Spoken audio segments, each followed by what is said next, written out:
it wasn't until kind of like my mid-20s where I found myself, I had just graduated university. I was living in a city I didn't want to be in anymore. I was in a relationship where like she deserved much better from the person I was. And I had just lost like a cousin in a car accident, and kind of like everything collided all at once. And that moment was a big one for me where I am today, because it led me to going into therapy. And through therapy, I kind of got a diagnosis of like, oh, okay, like I am bipolar. I have depression. I have these kinds of things, not necessarily from a label that now like limits me, but like from an understanding, like I like to know things. So now I could start to dig into these things to better understand myself. Like I could kind of understand, like, here's the operating system that's like running through my head. I'm Srini Rao, and this is the Unmistakable Creative Podcast, where you get a window into the stories and insights of the most innovative and creative minds who've started movements, built thriving businesses, written best-selling books, and created insanely interesting art. For more, check out our 500-episode archive at unmistakablecreative.com. Chris, welcome to the Unmistakable Creative. Thanks so much for taking the time to join us. Hey, thank you for having me. A big fan of the show, and it's honestly it's pretty surreal being on the show after being a listener for as long as I have. And I mean, we kind of briefly talked about it earlier. I think what sticks out to me is the fact that you are such a like values-driven person, and the people that you get on here really do, I would say, align with the kind of like business that I'm trying to create and just kind of the work I'm trying to put out in the world. So thank you for giving me the opportunity to be on the show. It is my pleasure. I mean, to me, that's the ultimate compliment when somebody who's a listener becomes a guest, because it means they've actually done something with all the things they've learned. I always jokingly say if I could actually implement every single thing I've learned from my podcast guest, I'd be a billionaire with 6-pack abs and a harem of supermodels at my, on speed dial. But that's not reality. So before we get into your work and your business, I want to start by asking, what did your parents do for work, and how did that end up shaping where you've ended up with your life and what you've done? So my mom kind of did a whole mix of things growing up, but she ended up getting into social work and working with everything from homeless people to mental health to addictions, kind of the full gamut of kind of like working with people. And I would say she was and continues to be kind of one of my biggest inspirations, in that like she was in her late 50s going into her 60s when she went back to school and got her master's in social work. So, I mean, for me, that kind of instilled that idea of like lifelong learning, where like you never really, you're continually growing. And it's, to me, that's something that I've really taken from my mom. And for my dad, he was a journalist. He wrote kind of like his own column for about 30 years. And it was really, in a way, it was social work in the same way that it was very kind of people-centric, writing about people in our city. And he kind of instilled the idea of, well, he wasn't an entrepreneur, very much kind of like how he modeled his work very much was. And a lot of that came down to me, it falls in with like Cal Newport wrote a book called like Be So Good They Can't Ignore You. And that very much kind of was instilled in me through my dad as well, where like he focused so much on his craft and becoming a better writer that it allowed him to really create the kind of role that he wanted within the organization that he worked for. Yeah. And it gave him the opportunity to do what he wanted to do, work when he wanted to work, and write about the things he wanted to, because he had reached such a level with his writing that he became impossible to ignore, that he now had opportunities available to him. Yeah. So I had two really great parents for instilling a lot of those values in me. But I think I shared with you too, like that was part of what my struggle was too, in that like I dropped out of high school in grade 11. Both my parents are university educated, and school just didn't work for me. It just did not mesh at all. I didn't learn that way, and it made me feel stupid. And I struggled for a long time just in that sense of like seeing my parents and their success and not really knowing what I wanted to do with my own life. Yeah. Well, I want to come back to the dropping out of high school thing, but you mentioned your mom doing social work, working with homeless people, people who have addictions, and I wonder how that influenced and shaped your sort of values in terms of serving people. And then as far as your dad goes, I think that was a perfect setup for something we were talking about earlier before we hit record, was this whole concept of influencers, and where you reference this quote, which we both can't seem to know who it's from, is that as a society, we have a responsibility to stop making stupid people famous, which I think actually dovetails nicely off of the work of your dad. So, he predated this whole era of, quote unquote influencers. And I'm just, curious, like what he, how he influenced the way that you actually work based on that perspective. Because in one way, I'm kind of glad I'd never heard of you until now, because that tells me you're not sitting around wasting your time on social.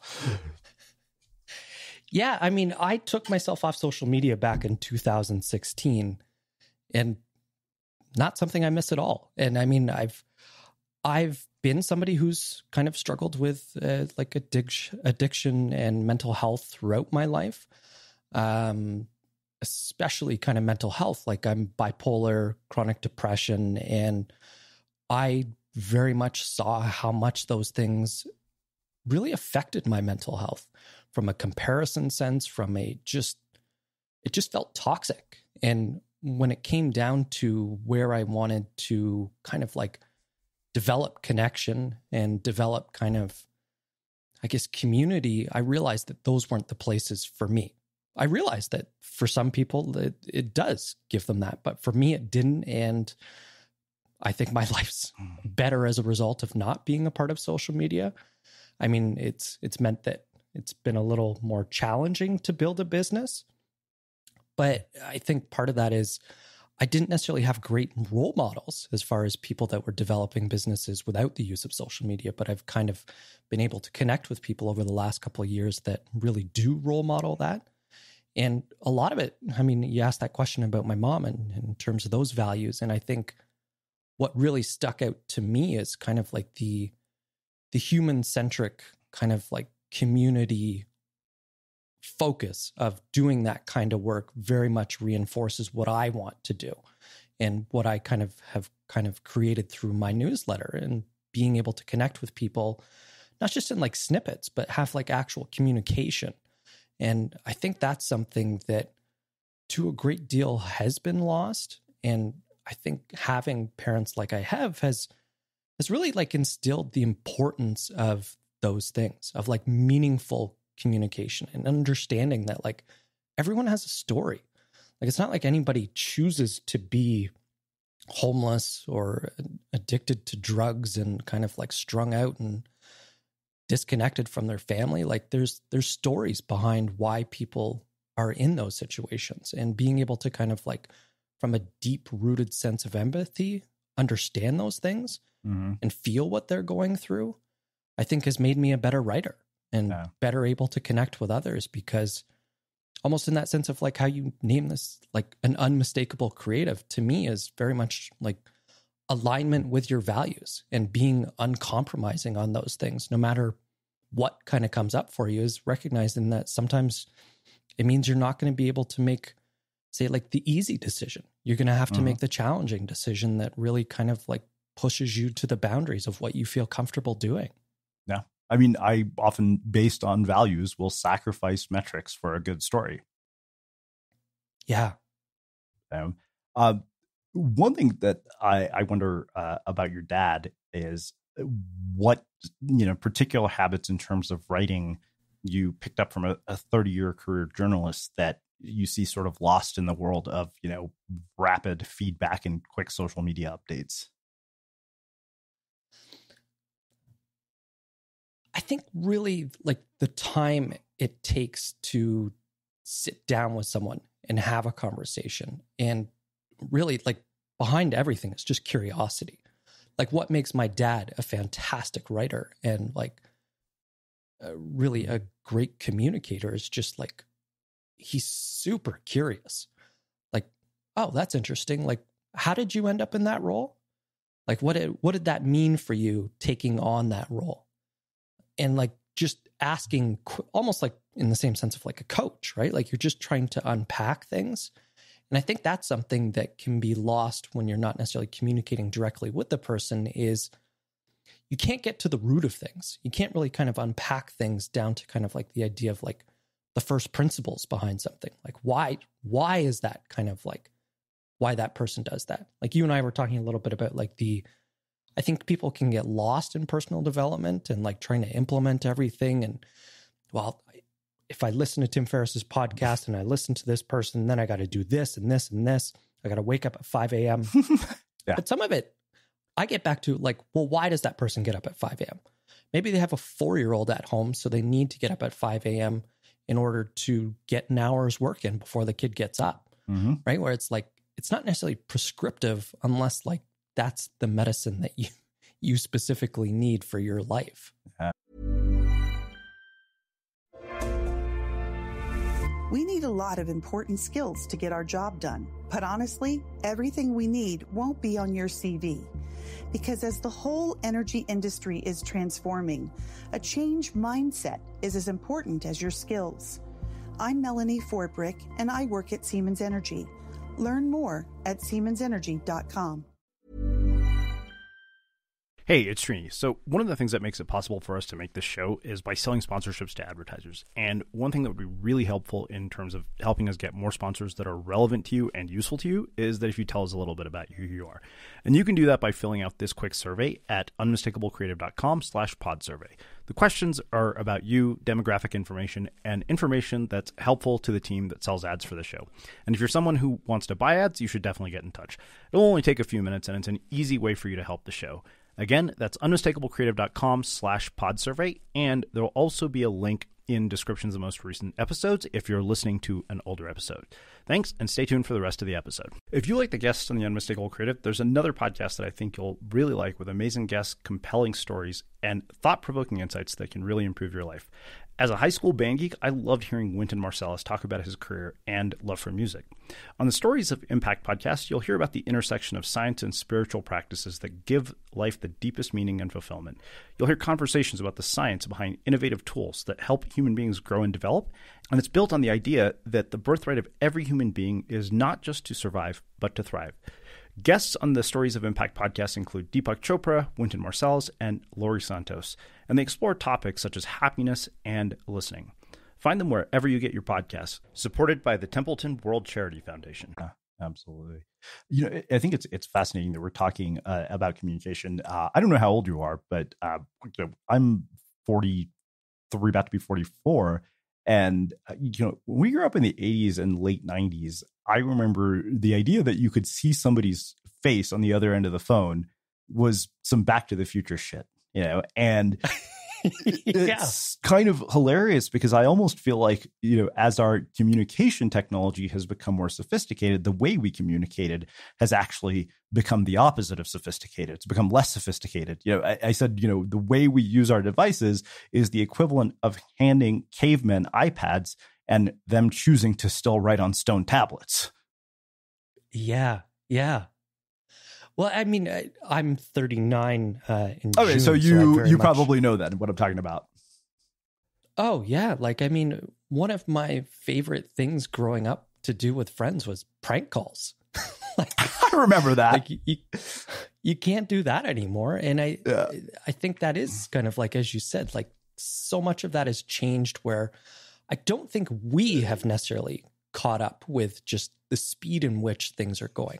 It's not necessarily an advantage. It's in the same way that like there's a million different kind of like to-do apps and websites that you can use. But I've tried probably, 50 different kind of like systems. And again, if you ask kind of like what worked for my dad, he uses just like a notepad that folds and like pops in your pocket. Yep. And I've defaulted back to that for the last like 3 or 4 years. My life is dramatically different. Where there's this one guy, Peter Drucker, and he talked about like, if you have more than 3 priorities, you don't have priorities. Mm-hmm. And that very much became clear when I was trying to use a lot of those systems, where I was like, I'm just trying to manage too many different things. Yeah. I need to simplify my life. Like, what are the main things that I want to make movement on with my life and my career and just who I am as a person? And if I can't capture that in this notebook, then I'm probably dabbling in too many things right now. Oof, I love that. So, a quick detour. I got to ask you about the prank calls, because I have a great prank call story, but I want to hear what your best prank call story is. Well, I got kind of lucky in that for whatever reason, there was I don't know, it must have been a glitch in the phone system. So our phone number actually showed up as kind of a local college. So I could phone wherever and it would show up as this college. So we could often kind of really mess around with people. And whether it's like, to be honest, I probably can't repeat most of it in terms of shit that we got into. But it was a lot of fun. Like, it was a lot of fun. Just kind of, it was innocent enough, but it was something about it that I feel for a lot of kids that they don't necessarily get to have that same kind of fun. And that, like, my parents used to just send me out the front door and be like, okay, be back at sundown. Exactly. Yeah.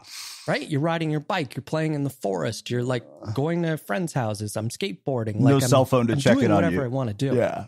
No. I recently became a dad. I have a 6-week-old at home.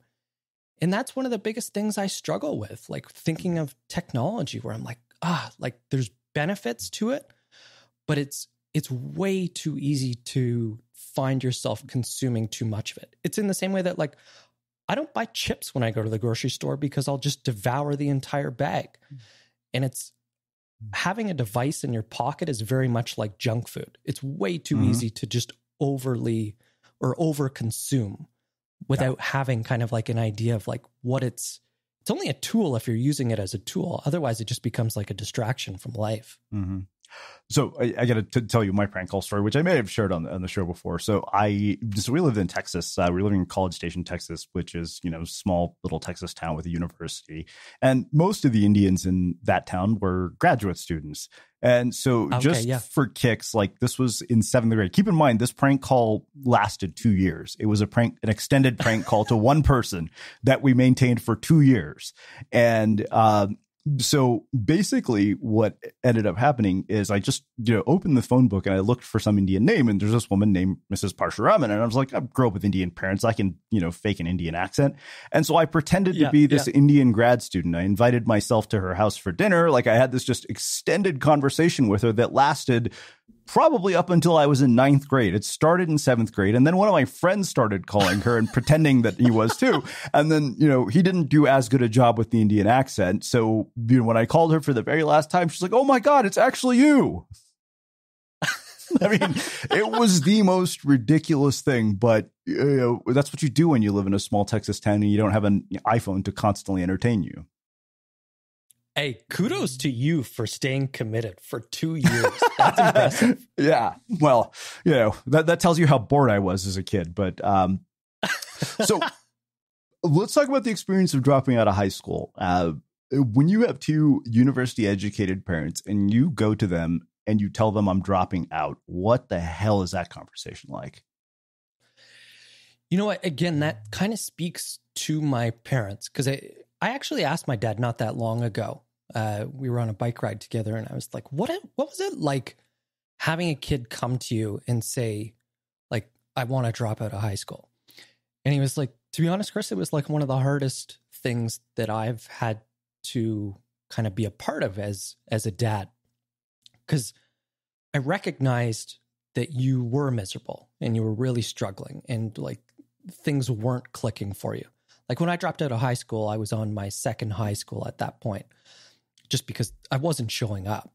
And when I shared that with my dad, where I'm like, I don't want to be here anymore. And he was like, well, what's going to happen is if you drop out of high school, like, you're now paying rent to live at home. Like, you have to get a job. Like, you don't just get to sit at home and play video games. So it didn't take long for me dropping out of high school to realize that wasn't the life that I wanted. Like, I was working at temp agencies and I was working kind of like these jobs that, like, didn't provide a future to me. And I saw some of the people in those jobs. And I remember there was one guy in particular, I was waiting out front of a temp agency early in the morning just to kind of see, hey, can I get work for the day? And the guy like looked at me and he's like, what are you doing here? And I was like, well, like I'm here to like get a job. And he's like, no. Like, why are you here? He's like, I get you're here to get a job, but he's like, I'm in my 50s. Like, I don't have a choice, kid. He's like, you're fucking 16 years old. Like, go back to school. And it didn't like hit me in that moment. Like I continued to kind of work those jobs for a couple months. But eventually I did realize, I'm like, this isn't the life I want. Like, this isn't, I can't get to where I want to go in my future based on how my circumstances are playing out right now. So that kind of led to me going back to school to get my high school diploma. Then I went on to college and university and did all that. But like a large part of it was allowing, from my parents' standpoint, to let me make that decision and let me own the responsibility of what that decision was, really played out in the long run. Where I'm sure it would have been way easier to go, you're not dropping out. You don't have a choice. But to give me that opportunity and allow me to like take ownership over that decision meant that like I had to go through the consequences of that decision and see what my life could have been.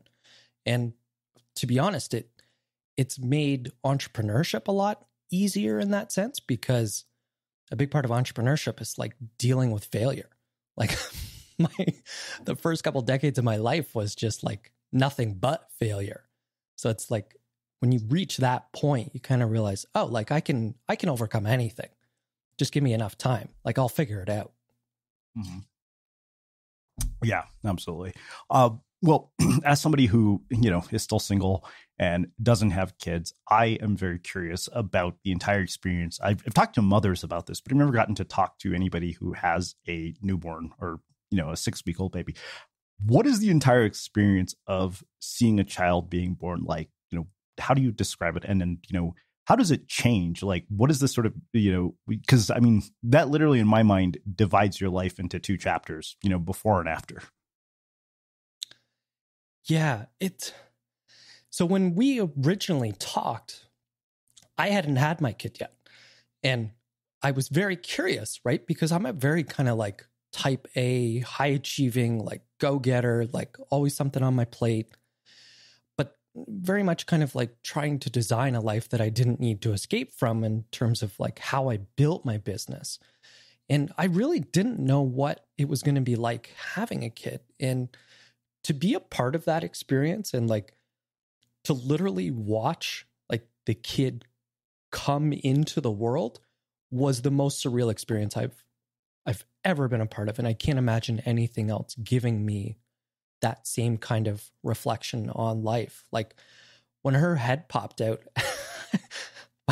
my wife, Lindsay, she was just like, what's going on? What's going on? I was like, holy shit, the head just came out. And it's just like, it's unlike anything you could ever imagine. Like it was a great kind of like realization for me of a lot of the things that I worry about, a lot of the things that like I get overwhelmed by or anxious by just don't matter. Like they're not life and death situations. And to have kind of a kid and see that kid grow up and to kind of, it made me realize that I have more skin in the game now when I think of kind of like what's at stake, not just for my life, but like the community that I want to be a part of in terms of like giving her kind of a future, right? Whether that's kind of like through climate change, through like just responsibility of like sticking true to your values, like things like that have now taken on more of a meaning. And I think part of that was like I worked with behavioral youth for quite a few years in a cognitive-based therapy program. And that really did allow me to see just how impactful it can be to not just say things to kids, but to listen to kids and understand kids and realize, again, from like a story sense, like everybody's got a story, and being able to help them kind of like unpack what that story means and to kind of understand how some of that story can sometimes limit you. But even though it did help you for a period of your life, to see that you can now continue to kind of like write the next chapter of your life. Like, as you said, like there's that clear divide before and after. So for me, like it's been a really surreal experience that I knew I was going to love, but I didn't realize I was going to love it as much as I do. And it's really kind of, from a priority sense, made me realize, again, if family is a priority to me, then a big part of that is being here for her and recognizing that anything that I say yes to is now taking me away from potentially time that I could spend with her. So it helps me really make decisions where I'm like, do I want to do a podcast interview? And if one like this, I'm like, yeah, I really do. Because I know I'm going to have a great conversation. We're going to get into some interesting things, and we're going to talk about kind of stuff that I love the idea of, like potentially my kid listening to someday. Because I think a big part of it is realizing that like you don't have to go on a linear path to get where you want to go. And rarely do I find, like, quote unquote, like the successful people that I really do admire. It's not necessarily kind of like A, B, C, D. Like it's like A to Z to like X to like, absolutely. It's all over the place. Like there's no rhyme or reason to how they ended up where they are. Totally. Well, speaking of rhyme or reason to how they end up where they're at, how do you go from, high school dropout to simplify your why? The condensed version was really the high school dropout put me in a position where I knew I didn't want to continue down the path that I was going down. But a huge problem was that like I very much viewed myself as kind of like stupid, dumb. Like my report card reflected, hey, like you're not the smartest kid in the world. And I really did take that on. And I think for a long period of my life, it limited what I thought I was capable of. And it wasn't until kind of like my mid-20s where I found myself, I had just graduated university. I was living in a city I didn't want to be in anymore. I was in a relationship where like she deserved much better from the person I was. And I had just lost like a cousin in a car accident, and kind of like everything collided all at once. And that moment was a big one for me where I am today, because it led me to going into therapy.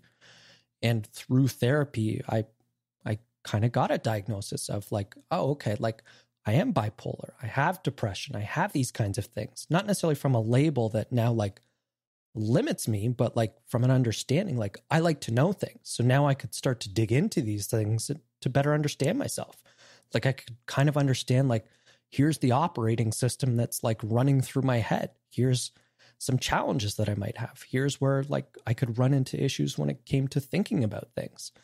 And through the therapy, I was in a career I didn't want to be in. And she was like, have you ever kind of like thought about like volunteer? And I was like, no, not really. So she recommended a place, and it was the place that I ended up working with behavioral youth. I volunteered there. Then I liked it so much that I made a career shift.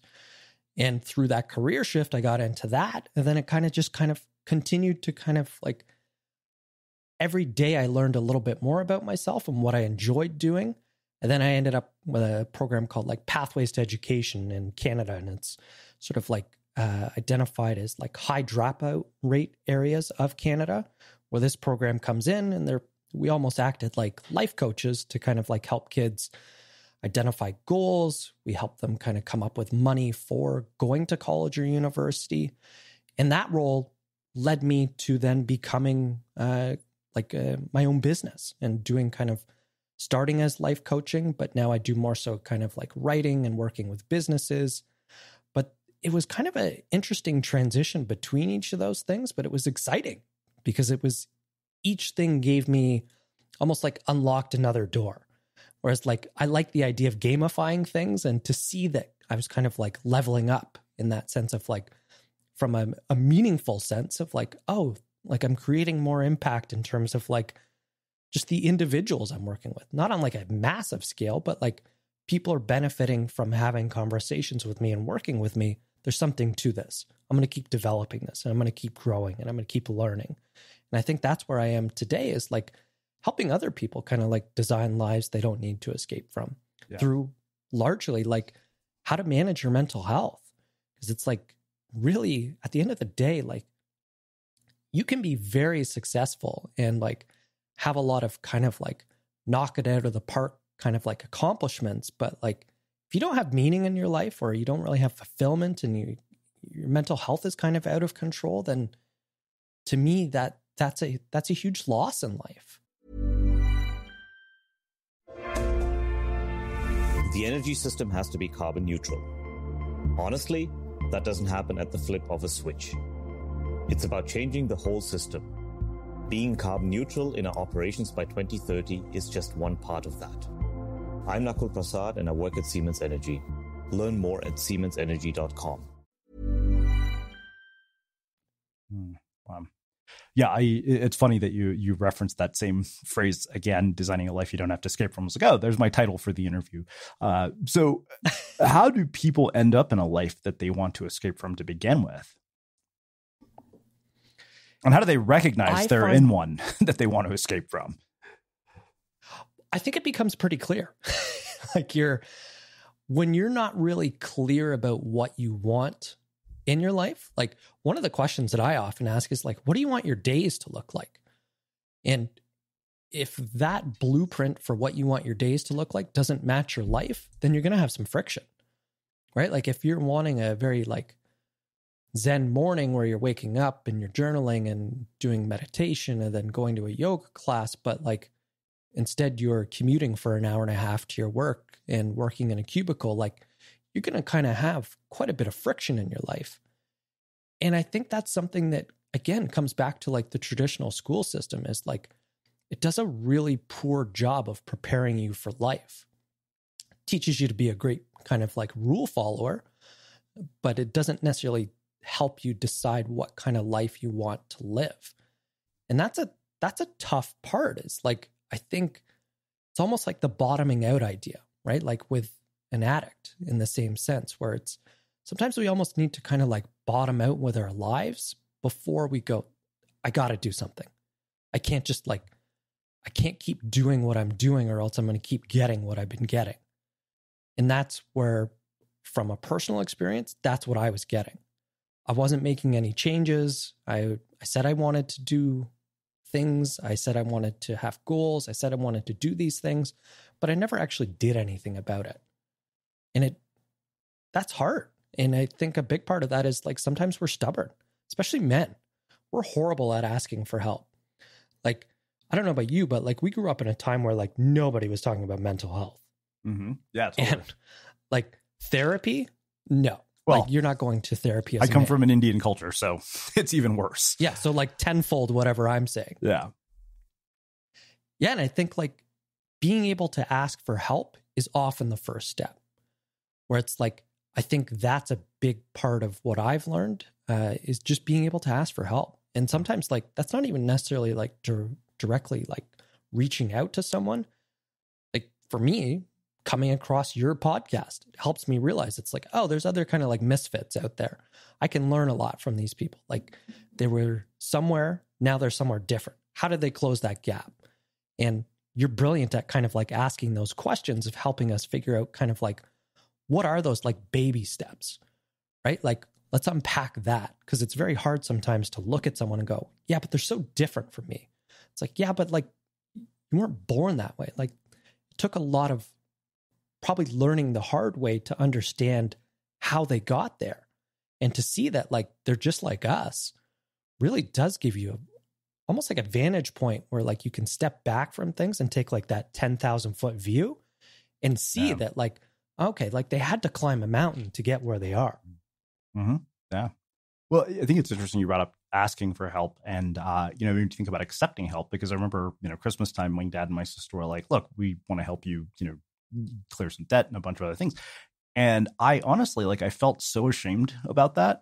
And my sister was like, this isn't to shame you or guilt you. She said, we want you to be free of the stress that, you're dealing with these small things, and clear them so that you can focus on building your business. She's like, this isn't something to feel terrible about. And she's like, you're in a position where, we're privileged enough that you are able to get help from people who love you. Like, and that was one of those things that was really hard for me, because that was like, oh, I'm not being self-reliant by accepting their help. It was something it really kind of did a number on my head until I finally realized, okay, you know what, you're helping, and what goes around comes around. So, I should accept this help right now. So what gave you that perspective shift to move yourself from like feeling like, oh, this is something that I should be doing by myself, like I need to struggle in order to get there, versus like being able to accept that help? Honestly, it was just a lengthy conversation in my dad's office with him and my sister. And I think what it was rather than seeing it as, they're basically pitying me, it was looking at it, the perspective shift was really, okay, this is coming not from a place of pity, but from a place of service. Yeah.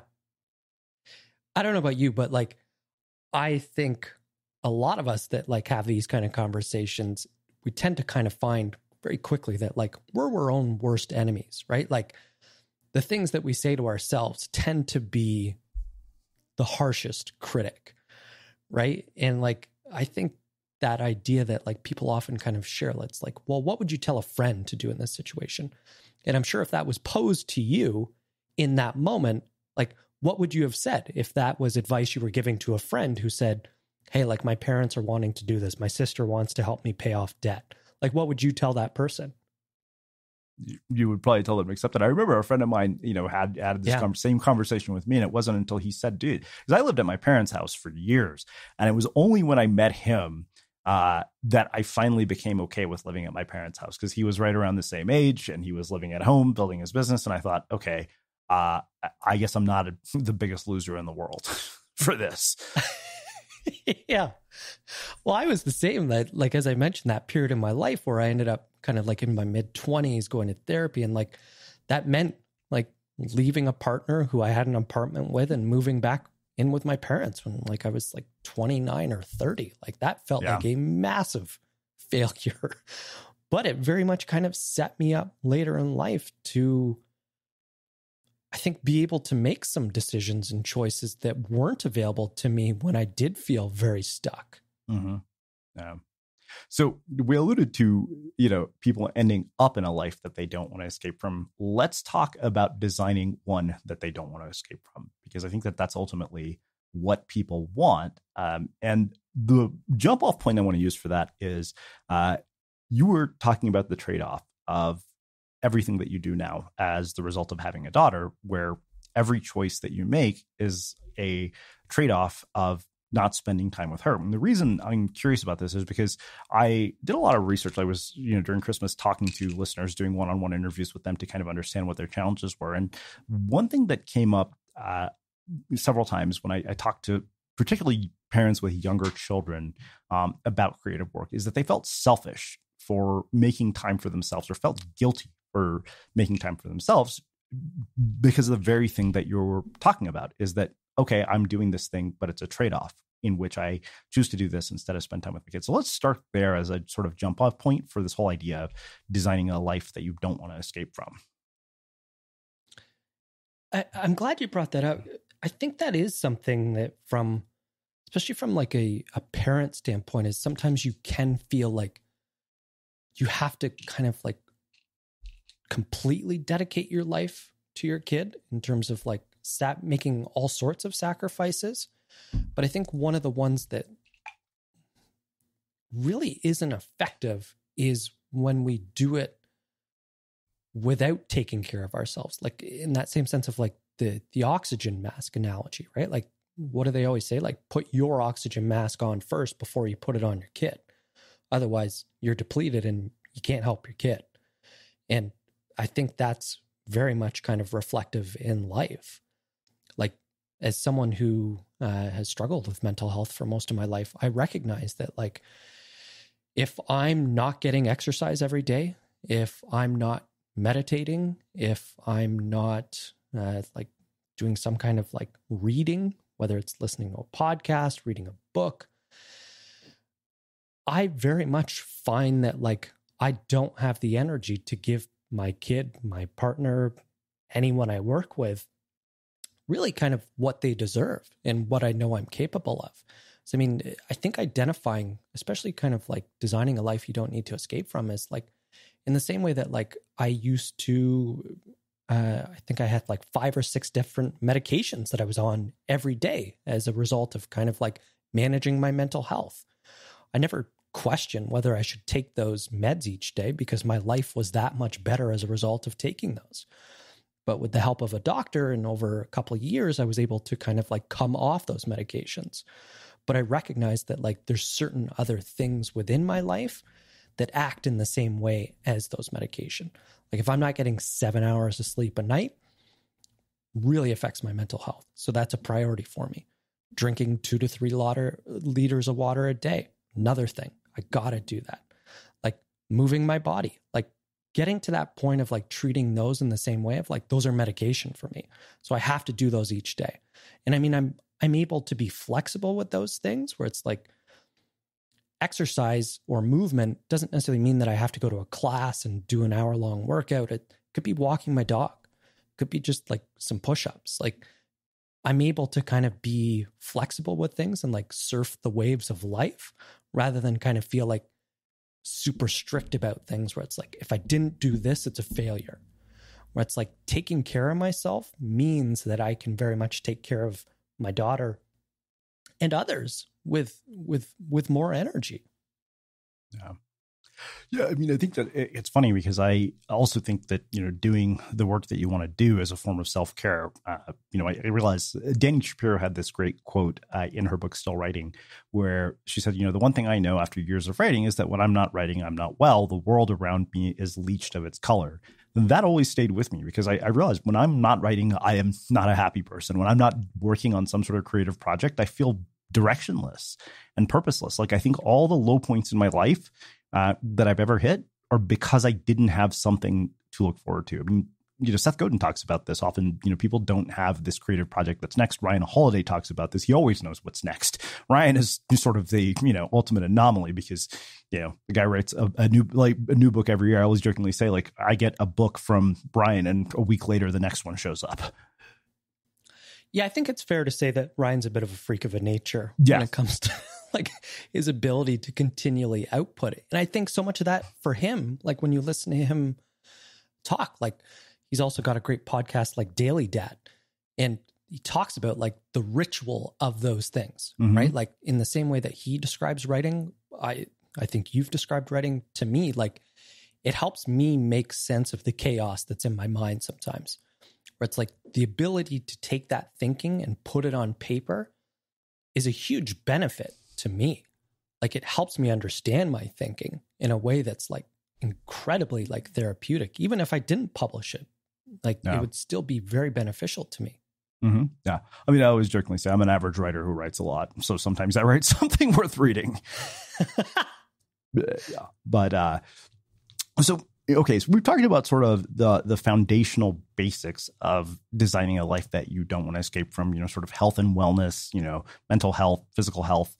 Let's talk about the actual work. Like, how do you convert that into doing work that you want to do, whether you're in a day job or not? Because I think that, if there's something I took away from what you told me about your dad is that you can create the life that you want, even if you're working at a 9-to-5 job.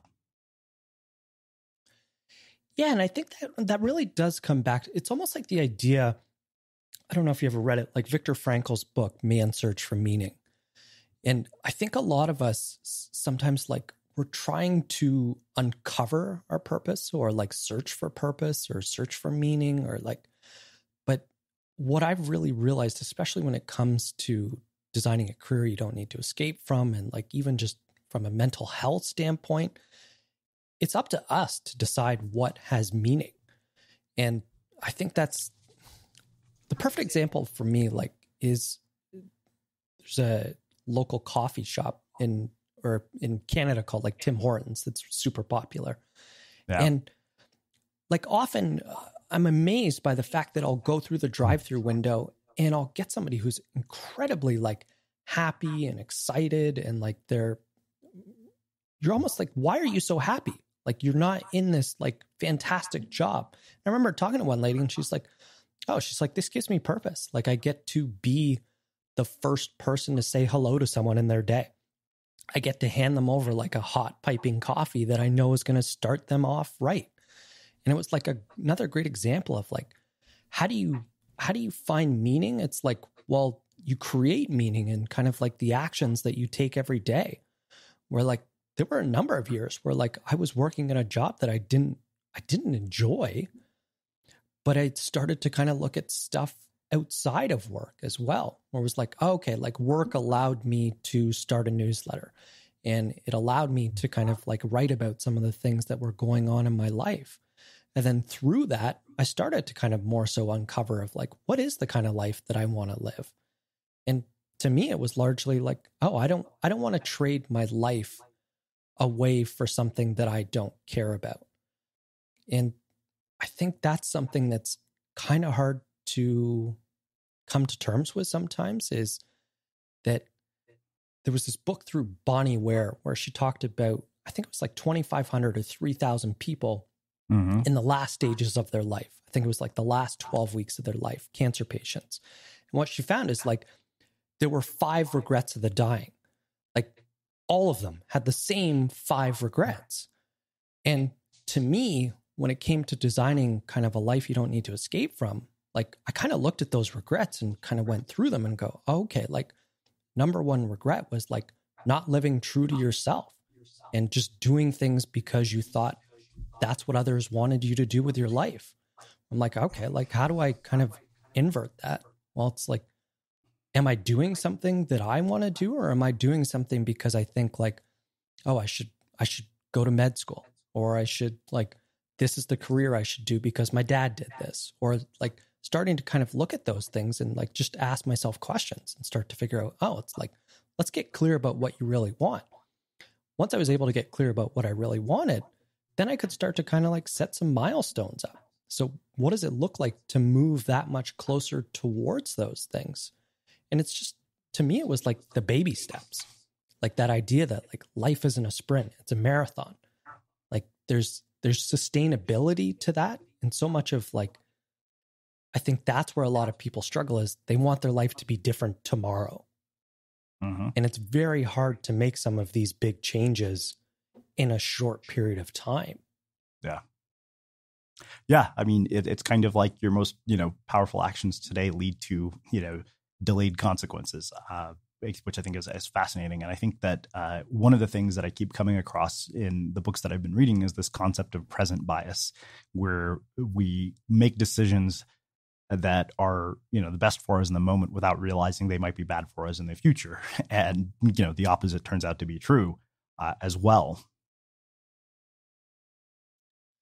Yeah. It's an odd thing, I think, that a lot of us like humans get sucked into, is that kind of like the immediacy of things. But they talk about like even just like kids, a great kind of like study was talking about like the idea of like what makes kids say happier throughout their lives is so much of like delayed gratification. Like, can you delay the gratification of the hard work? And that's a tough one now. Again, coming back to like social media or things like that, like you're used to these kind of like just dings that go off, like giving you this kind of like hit of dopamine where it's like a reward. Yeah. And I don't think a lot of the hard things in life give you those. Like if everybody's going down that path, it's either an indication that you should follow it, but like in a lot of cases, it's more so like that might not be the path you want to go down. If everybody's going down it, like you might want to kind of like forge your own path. Yeah, no, absolutely. Yeah, I think it's funny because we had Daniel Levington, who wrote The Organized Mind here, and there's this opening quote I just happened to hear this morning where he talked about the delayed gratification of sustained focus, and he said, "Do you think Michelangelo could have painted the Sistine Chapel if he was on Twitter all the time?" Which absolutely is true. So we're getting close to the end of an hour here. One other thing I wanted to ask you about, now that you've had a daughter, you have a daughter. I mean, I know it's probably, crazy to be asking you about how you think about the future of educating your child, where you're probably just trying to make sure that she's, well fed and, clothed and warm and surviving. But as somebody who dropped out of high school, when you think about the future of how you're going to educate your child, what do you think? I mean, I know it's damn near impossible to predict what the world will look like by the time your kid's in school, but I'm just curious kind of what you've thought about it. It is something that to be honest, I lose sleep about sometimes, because in some ways that like I had such a poor experience with traditional education that I'm like, I want to keep my daughter as far away from that as possible. But again, I don't want to necessarily push my kind of beliefs on her as far as kind of like she could have a completely different experience than me. But I think what really does stick out to me is that realization. Like Deloitte had a great study where they talked about like there was like 60 or 70% of kids in elementary school are going to be working in jobs that don't even exist yet. So when I think of like a traditional school system and just the method in which they learn, and I don't even really want to say learn because it's majority of it, it's just memorization. Like it's rote stuff. And I think that's something that I struggle with. And I think a big part of what I want to kind of balance that with is through kind of like the mindset of entrepreneurship. Because I think entrepreneurship can more or less teach you everything you need to know about life. Like James Clear had a great line where he talked about like personal growth is really like a business pursuit in disguise, right? Where it's like you learn a lot about yourself growing a business because you recognize that like you are often kind of the biggest bottleneck to your business. From a growth standpoint, from just an understanding standpoint. So like you have to develop yourself. Totally. You have to grow. Otherwise you're always going to be limited. And that's something that I think is worth its weight in gold. And that's something that I really kind of want to help teach is just the understanding of yourself through working on something that again has like skin in the game. Like it has meaning to it. Like you're building something, you're creating something, and you're putting it out into the world. It doesn't necessarily need to make money, but like make it real. Like put it out there, share it, talk about it, talk to others. Like there's real value to that. And school at this point, I don't believe does a good job about that. Like I know you had Seth Godin on, and he's talked about like the idea that like he recognized the issue with the school system just based on like kids asking, is this going to be on the test? It's like, if you're asking that question, you're not developing like the ability to learn. Like you're literally just kind of like memorizing something so you can put it on a test. But like, I don't know about you, but once I got out into the real world, you recognize that like, oh, like school does very little to kind of like prepare you. And it especially with entrepreneurship, there is no right way of doing things. There's just your way of doing things and kind of like comparing it to how other people are doing things. Wow. Well, I have one final question for you, which I know you have heard me ask, and how we finish all of our interviews, the unmistakable creative. What do you think it is that makes somebody or something unmistakable? It's one that I've bounced around so many different times. And I think what I keep coming back to is it's like that internal compass of like your values, like in that sense of like your North Star, where like an unmistakable creative to me is somebody who pursues that North Star. So to me, like an unmistakable creative is somebody who really truly kind of follows that compass, like their internal values of what they want to create in their lives. And it's not necessarily kind of like, I would say it's not taking the easy path. It's taking the path where like you're going to run into challenges, you're going to run into difficulties, but you recognize that there's meaning to that path. And I think that's a big part of it. It's like doing what feels right, not necessarily just doing what you think you should be doing. Amazing. Well, I have enjoyed talking to you so much. This has been really insightful and eye-opening and thought-provoking, and left me with lots of questions and lots of new ideas to explore, which are my favorite kinds of conversations. So I can't thank you enough for taking the time to join us and share your story and your wisdom and insights with our listeners. Where can people find out more about you and your work and everything that you're up to? As I mentioned, I'm not on social media, but I do run a weekly newsletter that I've been putting out since 2016. And it's something that I really put all my energy and effort into. And you can read that at simplifyyourwhy.com/newsletter.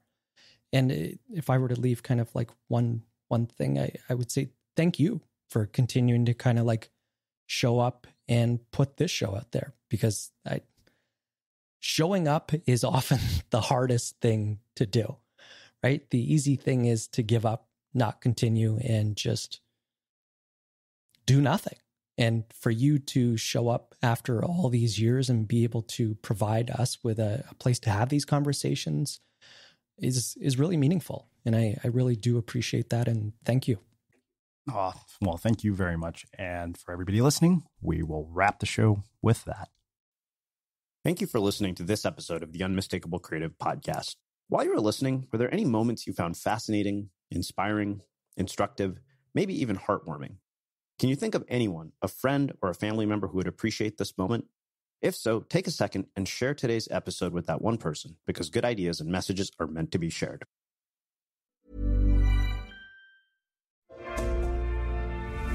We need a lot of important skills to get our job done. But honestly, everything we need won't be on your CV. Because as the whole energy industry is transforming, a changed mindset is as important as your skills. I'm Melanie Forbrick, and I work at Siemens Energy. Learn more at SiemensEnergy.com.